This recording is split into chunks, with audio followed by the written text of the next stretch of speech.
മധ്യേഷ്യയിലെ ഏറ്റവും വലിയ ഹിന്ദു ക്ഷേത്രം പ്രധാനമന്ത്രി നരേന്ദ്രമോദി അല്പസമയത്തിനകം ഉദ്ഘാടനം ചെയ്യും. ദുബായിൽ നടക്കുന്ന ഗ്ലോബൽ സർക്കാർ ഉച്ചകോടിയെ പ്രധാനമന്ത്രി അഭിസംബോധന ചെയ്തു. വൈകിട്ട് അദ്ദേഹം ഖത്തറിലേക്ക് യാത്ര തിരിക്കും. അബുദാബിയിൽ നിന്നും സുരേഷ് വെള്ളിമുറ്റത്തിന്റെ റിപ്പോർട്ടിലേക്കാണ്.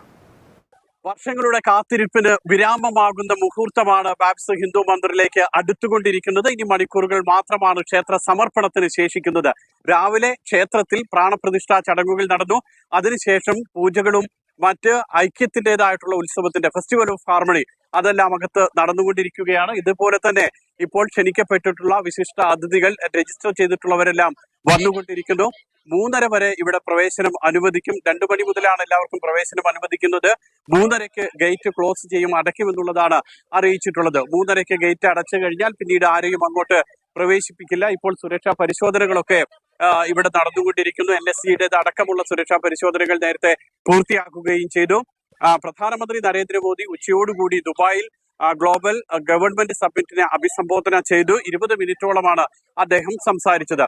അതിനുശേഷം പ്രധാനമന്ത്രി 4 മണിയോടുകൂടിയായിരിക്കും ഇവിടെ എത്തുന്നത്.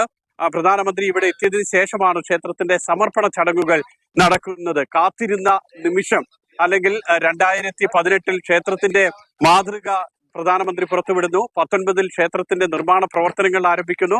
2024 ഇന്നത്തെ ദിവസം ഈ ക്ഷേത്രം സമർപ്പിക്കുകയാണ്. വലിയ ആവേശത്തിലും ആഘോഷത്തിലുമൊക്കെയാണ് UAE-യിലുള്ള എല്ലാ ഇന്ത്യക്കാരും. മാത്രമല്ല, ഇതോടുകൂടി UAE മറ്റൊരു നേട്ടം കൂടി കൈവരിക്കുന്നുണ്ട്, മറ്റൊരു മഹത്വം കൂടി UAE അർഹിക്കുന്നു. ഗൾഫ് രാജ്യങ്ങളിൽ ഏറ്റവും അധികം ക്ഷേത്രമുള്ള രാജ്യമായി UAE ഇവിടെ മാറുകയാണ്. ഇനി നിമിഷങ്ങൾ മാത്രം, അല്ലെങ്കിൽ മണിക്കൂറുകൾ മാത്രം കാത്തിരുന്നാൽ മതി ക്ഷേത്ര സമർപ്പണത്തിന്. ക്ഷേത്രത്തിന് മുന്നിൽ നിന്നും മുഷീർ കുടിയിലിനൊപ്പം സുരേഷ് വെളിമുറ്റം, മാതൃഭൂമി.